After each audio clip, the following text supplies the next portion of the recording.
ऐसी महिलाओं को जूतों का हार बना के पाकिस्तान बॉर्डर के पार फेंक के आना चाहिए। कल एटीएस ऑफिस फोन किया था है सीमा को मतलब इतना ही चाटने का शौक है तो उसके लिए भी इतनी भी मर्दानगी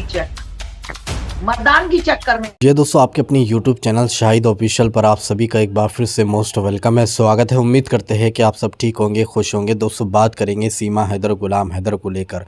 दोस्तों आप आस्तमा को जानती है, जो सनातन धर्म की गुरु है और हिंदुस्तान में इनका बहुत नाम है, काफ़ी जानी मानी ये हस्ती है। तो आपको बताता हुआ चलूँ कि गुलाम हैदर भाई के लिए ये लगातार आवाज़ उठा रही है, उनके बच्चों के लिए आवाज़ उठा रही है, इंसानियत के लिए आवाज़ उठा रही है। और वो भी चाहते हैं कि गुलाम हैदर के बच्चे गुलाम हैदर को मिल जाए और ये भगोड़ी हमारे देश से निकल जाए। तो दोस्तों आज अस्तमा जी का एक वीडियो आया है जो कि हम आप लोगों को यहीं पर दिखाएंगे। साथ साथ दोस्तों अस्तमा जी ने एटीएस ऑफिस से बात की है, उन्होंने क्या बात की है, क्या ऐसी बात की है, सारी जानकारी आपको इसी वीडियो के अंदर मिलेंगी, जो कि हम आप लोगों को अस्तमा जी की यहीं पर पूरी वीडियो क्लिप दिखाएंगे।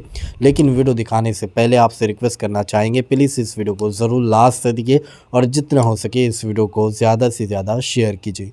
तो आइए दोस्तों सबसे पहले आस्तमा जी की ये वीडियो क्लिप देखें, फिर आगे हम बात करते हैं। में भी जाते हैं, इसके पास बैठते हैं। इसकी जो आदत है छेड़ाछाड़ी करना, मजाक करना, मैं तो तुम्हारी भाभी हूं, ये कुछ समय के लिए, जिस दिन गलती से, वैसे नहीं मिलेगी, गलती से इसको नागरिकता मिल गई।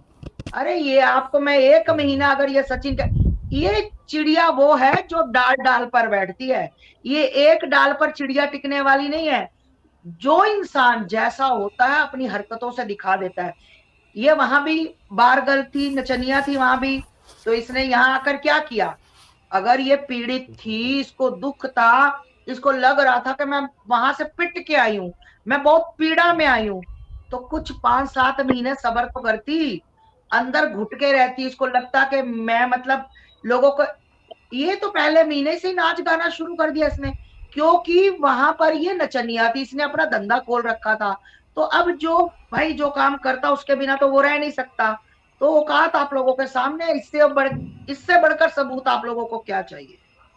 ये मातृ शक्तियों को, ये देश की बेटियों को ये क्या संदेश देना चाहती है कि भाई अगर तुम्हारे पति कहीं बाहर रहते हैं, अगर तुम्हारा पति कहीं बच्चों के लिए कमाने के लिए बाहर फॉरेन कंट्री में जॉब करने जाता है, तो तुम्हें कोई एंटरटेनमेंट नहीं करता, या तुम्हारे साथ कोई मतलब समझदार हो आप तो नहीं हो पाता, तो अपने अपने पति को छोड़कर बच्चों को लेकर भागना, बच्चों को लेकर भाग जाओ।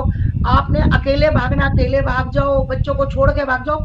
मतलब ये क्या साबित करना चाहती है महिलाओं शक्तियों को, जिन जो मेरे भाई बॉर्डर पे बैठे हैं, आज जो देश की रक्षा कर रहे हैं, आज जो देश के लिए अपने अपने 5-5 साल से बॉर्डर पे खड़े, उनकी छुट्टी नहीं हुई आज तक, वो आए नहीं घर। तो ये क्या कहना चाहती है उनकी पत्नियों को कि अगर तुम्हें पति नहीं मिल रहे तो तुम्हें अपने यारों के साथ भाग जाओ? ये संदेश दे रही है मेरी मातृशक्तियों को, ये संदेश मेरी बच्चियों को दे रही है। ऐसी महिलाओं को जूतों का हार बना के पाकिस्तान बॉर्डर के पार फेंक के आना चाहिए। जो मेरा बस चले तो आज भी इसको मैं फेंका हूं। बस सरकार से देख रही हूं मैं, सरकार को भी, क्योंकि मैंने कल एटीएस ऑफिस फोन किया था, अपने यही मेरे नजदीक में ही है, तो मैंने फोन किया, तो उन्होंने कहा हाँ जी बताइए। मैंने कहा कि ऐसे करके भाई सीमा हैदर का क्या मसला, कब तक जाएगी ये? तो उन्होंने जी जी जी करके फोन काट दिया, फिर मैंने दोबारा किया नहीं। तो कहने का मतलब है सरकार को सवाल का जवाब देना पड़ेगा, सरकार को बताना पड़ेगा कि अगर सीमा हैदर यहाँ रहती है, कल को कोई किसी भी नागरिक का, रघुपुरा का, दिल्ली में, गाजियाबाद में, नोएडा में कहीं भी कोई नुकसान होता है, तो क्या सरकार जिम्मेदार है?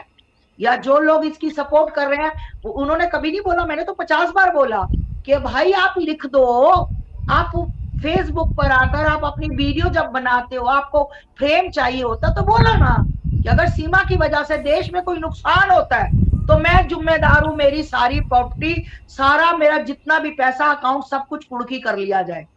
क्यों नहीं बोलते? क्यों नहीं बोलते? अगर सीमा से इतना ही प्यार है, सीमा को मतलब इतना ही चाटने का शौक है, तो उसके लिए भी इतनी भी कुर्बानी दे दे। शर्म आती है, शर्म। ऐसे देश के लोगों पर, 35 करोड़ से लेकर 40 करोड़ की आबादी है मुसलमानों की हिंदुस्तान में, एक भी मुसलमान ने उस महिला का, उस मिर्ची बार गर्ल का, उस कोठे वाली का समर्थन नहीं किया। और दुख होता है मुझे सनातनी होकर, तुम हिंदू होकर, एक उसने आके जय श्री राम कर लिया, आरती उसको करनी नहीं आती, उल्टी आरती कर दी है जो जो उसको पढ़ाया जाता है वो पढ़ती है, जो जो लिख के दिया जाता है वो करती है। मतलब कहा जाता है कि सीमा के आने से देश में, क्यों देश पहले मतलब बहुत गरीबी में कगार पे था, या देश में इतने सारे अत्याचार हो रहे थे जो सीमा के आने से बंद हो गए? सीमा को तुम क्या कहना चाहते हो कि सीमा देवी है?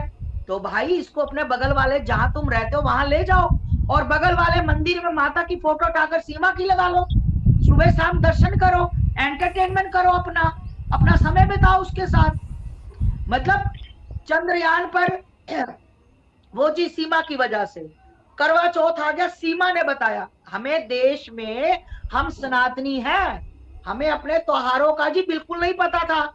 हमें नहीं पता था कि हमारे सनातन में होली होती है, दिवाली होती है, कन्या पूजन होता है, नवरात्रि होती है, हमें नहीं पता था कि चांद भी निकलता है, हमें नहीं पता था कि करवा चौथ होता है।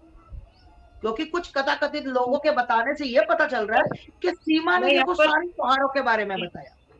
जी, मैं आपसे एक प्रश्न यहाँ पर करना चाहती हूँ, आप इसी इसी विषय में आपसे, कि आपने भगवा धारण किया है और आप बिल्कुल सनातन को बहुत अच्छे से आप हमारे देश में रिप्रेजेंट करती हैं। तो अगर देखा जाए तो आपके